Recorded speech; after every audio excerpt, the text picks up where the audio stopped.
నియోజకవర్గ శాసనసభ ప్రభుత్వ నిలయంలో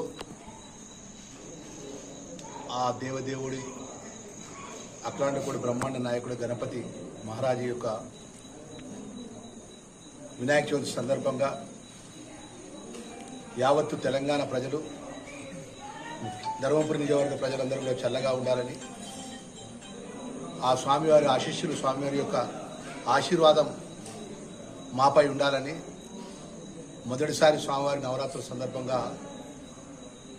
వినాయక చవితి ఈరోజు స్వామివారి పూజ మొదలుపెట్టడం జరిగింది. మరి దీనిలో భాగంగా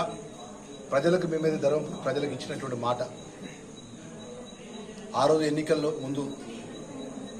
ఈ ప్రాంతానికి సంబంధించిన అనేక మౌలిక సదుపాయాలు కానీ, ప్రాంత ప్రజలకు ఉన్నటువంటి అనేక సాగునీరు తాగునీరు విషయంలో కానీ అన్ని అంశాల్లో కూడా ఇచ్చిన మాట అమలైన విధంగా ఆ విఘ్నేశ్వర స్వామి, ఆ వినాయకుడు మాకు ఆశీర్వాదాన్ని, శక్తిని ఇవ్వాలి. గౌరవ ముఖ్యమంత్రి గారికి, రేవంత్ రెడ్డి గారికి, అదేవిధంగా ప్రభుత్వానికి కూడా ఆ శక్తిని ఇవ్వాలని చెప్పేసి ఈ ధర్మపురి నియోజకవర్గ ప్రజల పక్షాన